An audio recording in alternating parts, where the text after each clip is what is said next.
দেখছেন Probash Kantho morning update powered by JMG cargo.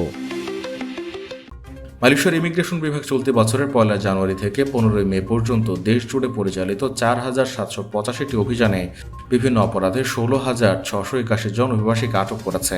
Immigration বিভাগের মহাপরিচালক দাতুক জাকারিয়া শাবান জানান, এ সময় ইমিগ্রেশন আরও কঠোর ও আগ্রাসীভাবে অভিযান পরিচালনা করেছে।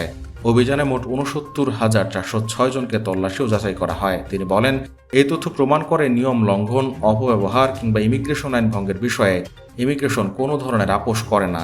19 মে মঙ্গলবার পুত্রজায় অনুষ্ঠিত ইমিগ্রেশন 2025 সালের অ্যানুগেরা পার খিদমাতান চেমারলাং পুরস্কার বিতরণ অনুষ্ঠানে সাংবাদিকদের সঙ্গে আলাপকালে তিনি এসব কথা বলেন। অনুষ্ঠানের প্রধান অতিথি ছিলেন দেশটির স্বরাষ্ট্রমন্ত্রী দাতুশ্রী সাইফুদ্দিন নাসুসন ইসমাইল। জাকারিয়া জানান, বর্তমানে 20,575 জন আটক ব্যক্তি স্থায়ী ইমিগ্রেশন ডিপোতে এবং আরও 1,470 জন অস্থায়ী ডিপোতে রাখা হয়েছে।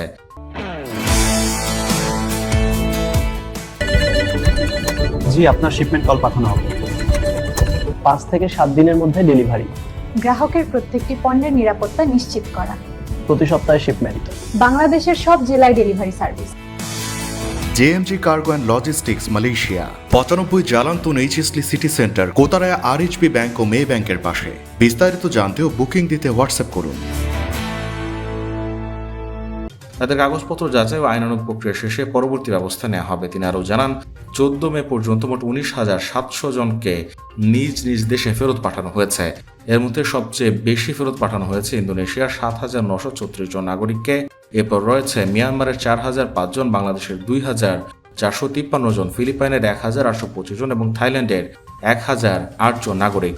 প্রবাসী প্রত্যাবাসন কর্মসূচি বা প্রোগ্রাম রিপ্যাট্রিয়েসি মাইগ্রেন্ট 2.0 প্রসঙ্গে জাকারিয়া বলেন, কর্মসূচিটি উল্লেখযোগ্য সাফল্য অর্জন করেছে। এতে বিপুল সংখ্যক অবৈধ অভিবাসী নিবন্ধন করেছে, স্বেচ্ছায় দেশে ফিরে গেছে এবং সরকার উল্লেখযোগ্য পরিমাণ জরিমানাও আদায় করতে সক্ষম হয়েছে। প্রবাস কণ্ঠ নিউজ ডেস্ক।